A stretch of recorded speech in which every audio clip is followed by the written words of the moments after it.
the Old Republic. The greatest era in Star Wars.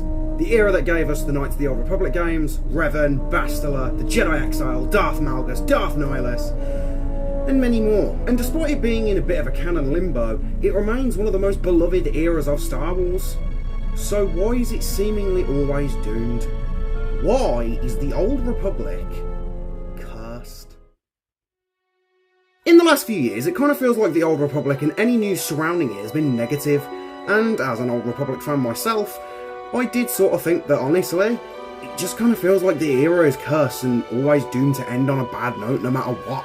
And this is nothing new, in a way it's been happening since 2004. So let's run through some of the issues the Old Republic has been through. Now, I know the Old Republic actually started with the Tales of the Jedi comic series, but I'm saving those for a future part in this video. So let's start with Knights of the Old Republic 1.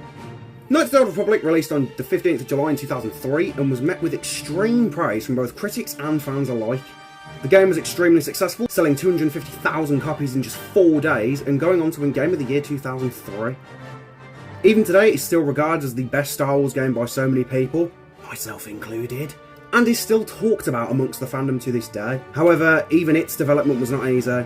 According to writer Drew Karpyshyn, the game had a rocky development which hurt the game, and apparently there was a lot of crunch within the game's development, which obviously isn't too good for the developers. But as we all know, the game eventually did come out, and as said before, it was extremely beloved. BioWare struck gold with Knights of the Old Republic. Every single thing about the game was like lightning in a bottle. From the music, the characters, the story, the sound, everything. So naturally, with this success, LucasArts wanted a sequel. However, they wanted it within a year, and BioWare just didn't think that was realistic, and decided to depart from the Old Republic franchise until 2011. But we've got another game to cover before that one. A game from Obsidian.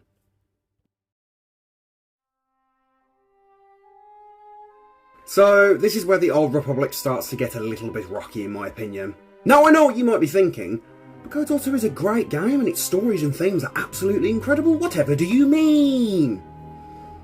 And yet, you are absolutely right. Kotor 2 is an absolutely incredible game, but its development was even worse than Kotor 1.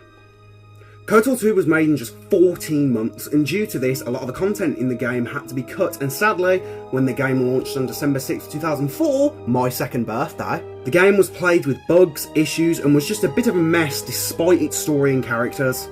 That being said, the game sold well despite this, however, not as good as the original unfortunately. And it's a real shame, because I think most of us would have loved to see what Kotor 2 would have been if Obsidian was just given the extra time to finish the game. But hey, they can just fix all the issues from 2 with Kotor 3, right? Right? Knights of the Old Republic 3. The game that never was. Now I know what some of you may already be thinking. Isn't SWTOR just Kotor 3? No. Kotor 3 was in full-on pre-production at the time of its cancellation. Obsidian came back to make it and they were going to finish off the Kotor trilogy, especially after the cliffhanger of Kotor 2. But sadly, this never happened. But why? Essentially in 2004, LucasArts got a new president, and because of this, he decided to invest in LucasArts itself instead of external studios like BioWare and Obsidian. And the company's figures were starting to fuck up, so they reduced the staff at the company and invested into LucasArts itself. However, Obsidian really did try. They were passionate about making the game and finishing off its story, but it didn't matter to LucasArts and they rejected the game, despite how successful the first 2 were. However, there was actually a team at LucasArts planning to develop the game themselves, but that was also cancelled because LucasArts was investing in way too many projects at the time and they just couldn't handle it. But despite this reshuffle at LucasArts, it didn't really help, so Kotor 3 basically died for nothing.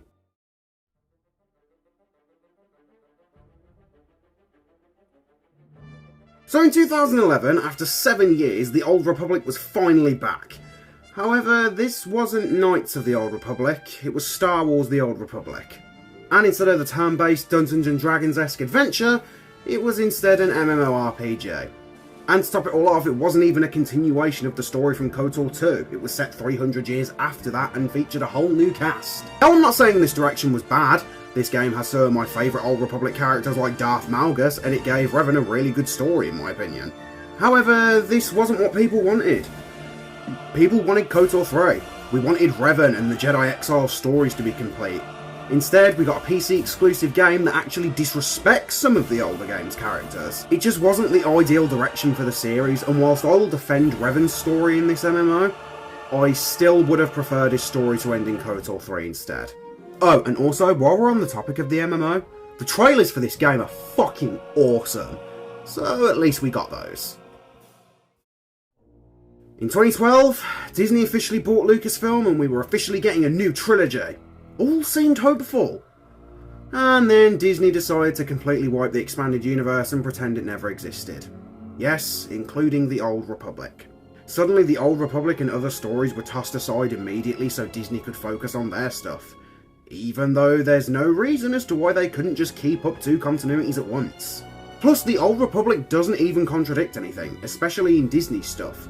So why bin it in the first place? If anything, the Old Republic did nothing but add to things. In Legends, the Rule of Two was literally conceived by Revan, so what the fuck, Disney? This didn't go down well with fans, and it definitely still leaves a bad taste in people's mouths to this very day. And it also doesn't help that Disney just cherry picks ideas from Legends to try and boost their own shit. Though it's not as important, I'm still going to throw it in here. There was a piece of concept art for The Rise of Skywalker that showed Darth Revan, Darth Malak, Darth Nihilus and Chewla Cord. However, this was not used in the final film, so we couldn't even have that to praise in Episode 9. It had been years since we'd gotten anything substantial with the Old Republic. Sure, we'd gotten some cool merch like the Revan Black Series figures and the Kotor pop figures, but other than that, Disney had done next to nothing with the era. And then, in August 2021, we got this. We face the greatest Sith in generations. They must be stopped. Oh my god! Oh! Oh my fucking god! I'm gonna be completely honest. This trailer made me scream when I first saw it. Like, I was watching the PlayStation Showcase with a friend, and because of that, I couldn't hear Bastila's voice in the trailer. Then I noticed this hooded character's arms and how the gauntlets looked familiar. And there he was, Revan. My favourite Star Wars character of all time. Followed by Knights of the Old Republic remake. It was happening. Not only were we getting a remake, we were finally getting something Old Republic in general. And then the drama began literally the next day. Now, I'm going to try and use this section to clear up some of the bullshit lies that you may have been told about this game. So the day after the game was announced, a woman named Sam Maggs announced that she was working on it. For those who don't know, Sam Maggs is an author who has found herself in a lot of controversy in the realm of pop culture. Online, they can take your character, lock them in place, have made their character pantsless, and then can simulate sexual assault with your character, and you are helpless to stop it. However, I'ma just say it. No, Sam Maggs does not hate KOTOR. Basically, someone asked Sam Maggs what her favourite Star Wars game was, and she jokingly responded with Yoda Stories, a game that is kind of irrelevant and forgotten about. And as a second joke, she tweeted this.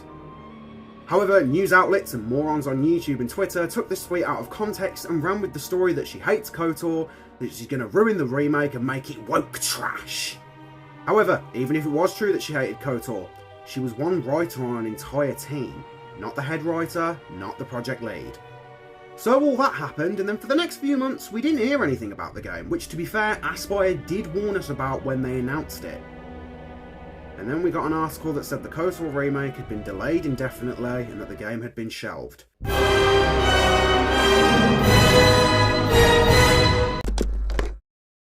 So what the fuck happened? Essentially, Aspyr showed Lucasfilm and Sony a vertical slice of the KOTOR remake. If you don't know what a vertical slice is, it's basically a demo of like a finished section or a level. Lucasfilm absolutely loved what they were shown. However, Sony were not impressed. They were hoping for a much more cinematic experience, more akin to God of War or The Last of Us. So in a panic, Aspyr decided to fire two key people working on the remake to try and appease Sony. And then after that, the leadership of Aspyr kept the employees in the dark, and then someone from Aspyr went to the press, which led to the nonsense article that the game was delayed, cancelled, that Disney ruined it and the game was never happening, blah blah blah blah blah. What was even worse was that some of these articles claimed that the game was meant to come out in late 2022, which was literally impossible, so that was a fucking lie anyway. All these rumours and things like that put the devs in a tricky situation, and then because of the rumours and articles, development ceased in August 2022. Not long after that, Embracer Group said that one of their biggest games had just shifted to another studio, which was most definitely the Kotor remake, and just like that, the remake was no longer in Aspyr's hands. I'll admit, one thing that annoys me when people talk about Aspyr and this whole situation is they say, well, Aspyr were a team that only did ports. They couldn't have done a remake of Knights of the Old Republic. Now yes, Aspyr as a studio have only really done ports. However, the team that was working on this game consisted of veterans of the industry, some of which who worked on the original Knights of the Old Republic. So yes, they could have done it. So where is the Kotor remake now? The remake is apparently being worked on by Saber Interactive, and that's really all we know now. I think it's a massive shame Aspyr lost this as well for one key reason. Aspyr apparently had big plans for the Old Republic. First they were going to remake the original game, then Knights of the Old Republic 2, then after 2 decades of us waiting, they were going to give us Kotor 3. Allegedly. But once again, that game has faded and been potentially scrapped again. Now, as I mentioned earlier, the Old Republic era did not start with the Knights of the Old Republic. It started with the Tales of the Jedi comic series. And in 2022, it was announced that an animated show called Tales of the Jedi would be coming the same year and that we'd see it at Celebration. The show was not only using the same title as the comics, but also the same logo. Holy shit, Old Republic fans thought. This could be it. This could be the Old Republic content we've been waiting for. It could have been an Old Republic animated series. And then it was revealed to be another show about the prequel era. Yay! Now, I just want to say, if you like this show, that is 100% fine. I'm not saying you are wrong for liking it. But I don't care what anyone says. To use the same title and logo of the comics and just give it to some random prequel animated series was a massive slap in the face to Old Republic fans and was objectively the wrong thing to do. That's like if they announced a show called The Clone Wars, with the Clone Wars logo, and then set it in the sequel era. Bit of a shit idea, isn't it? Also, the show didn't even bother to pay respect to Tom Veitch, the man who created the OG Tales of the Jedi comics, who sadly died earlier that year.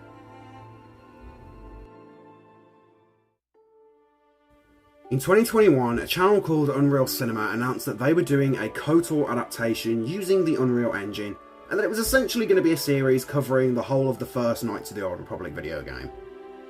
And I'm gonna be honest, this looked incredible, especially considering it was mostly from one dude. You only have to look at his update videos and the Malak short film to see how much effort went into this show. But then, after the teaser for the first episode, nothing. Radio silence. Then people naturally began to wonder if it was cancelled or even if it was a scam, because despite there being no updates, the Patreon was still accepting donations anyway. Then just a few weeks ago at the time of this recording, we found out that the series has officially been cancelled. The statement is as follows. Hi everyone, our apologies for the long wait. This project is something that the team, brackets, and still is, extremely passionate about, but none of us were as passionate as Scott Anderson, better known as Unreal Cinema. Scott was in charge of writing and editing the scripts, casting, directing, character creation, design, object design, area design, animation, PR, and the making of promotional materials. He wanted every part of the project to be as polished as possible, and because of this momentous amount of work, there have been some health concerns that Scott has been dealing with. As a result, Scott hasn't been able to take care of his health while maintaining the series. Our biggest concern has always been that of the fans. We wanted to create something truly amazing for all Star Wars and KOTOR lovers to see.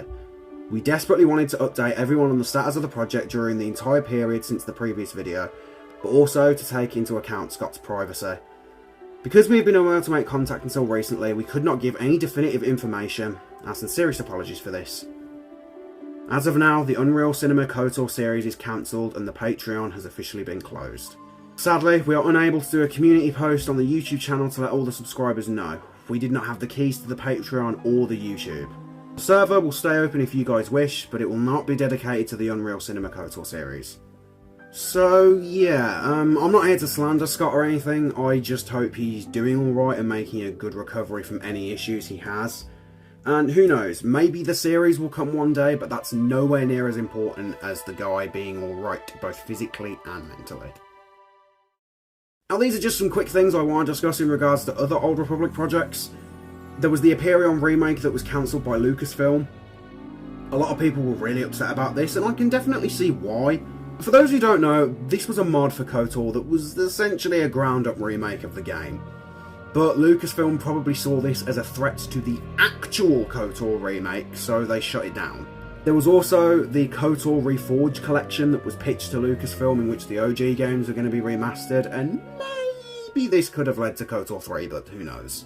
There was also the Switch DLC for KOTOR 2 featuring the restored content mod that was cancelled earlier this year after many had waited over a year and brought the Switch port solely for this reason.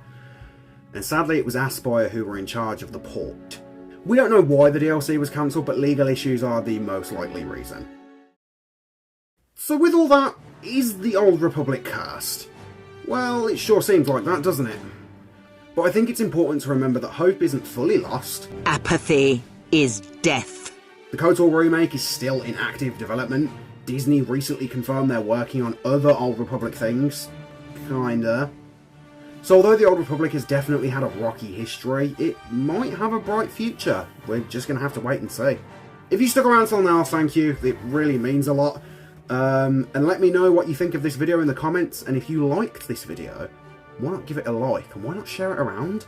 And if you're feeling mega generous, why don't you force push that subscribe button?